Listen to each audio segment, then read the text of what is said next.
আজকে এসে গেছি নৈহাটির বড়মার মন্দিরে। সেখানে তোমরা দেখতেই পাচ্ছ, এটা হচ্ছে বড়মার মন্দিরের গেট। ধর্ম যার যার, বড়মা সবার, এটা তো কথাতেই আছে। কিছুদিন পরে হচ্ছে কালী পুজো, 20 তারিখ। তো তোমাদেরকে দেখাবো যে বড়মার মূর্তি কতটা তৈরি হয়েছে। বাকি ভিডিওটা পুরো দেখো, তাহলে তোমরা বুঝে যাবে কতটা কাজ কি হয়েছে। এটাই হলো নৈহাটি বড়মার মন্দির, যেখানে লেখা আছে ধর্ম হোক যার যার, বড়মা সবার। আর সত্যিই তাই, বড়মা সবার কাছেই সমান। বড়মার মন্দির সারা বছরই খোলা থাকে। আমি টাইমিংগুলো তোমাদের নিচে দিয়ে দিচ্ছি, তোমরা সারা বছরই বড়মার দর্শন করতে আসতে পারো। সামনে যে কাঠামোটা দেখতে পাচ্ছ, এই কাঠামোর ওপরই পুরো বড়মাকে তৈরি করা হয় এবং এই কাঠামোর পুজো হয় লক্ষ্মী পুজোর দিনকে।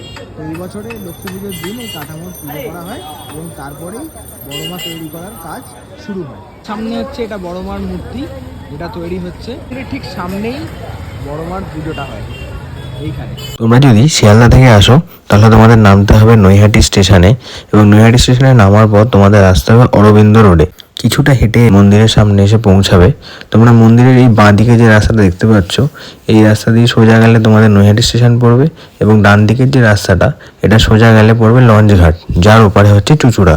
চুচুড়া থেকে আসতে হলে তোমরা লঞ্চ পার হয়ে চলে আসতে পারো। এই মইটা চড়েই কিন্তু দাদারা উপরে উঠে কাজ করছে। এখানে রয়েছে প্রণামীর বাক্স। এখানে কিউআর কোডের ব্যবস্থা করা আছে।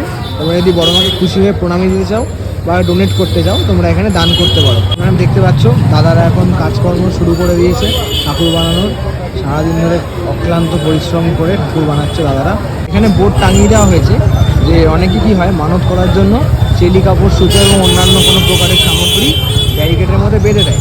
তো সেই জন্য এবারে এখানে যাতে না বাঁধে, সেই জন্য এখানে ফ্লেক্স লাগিয়ে দেওয়া হয়েছে। মানত করার জন্য আমাদের আলাদা একটা জায়গা করা আছে, সেটাও তোমাদের আমি ভিডিও দেখিয়ে দিচ্ছি।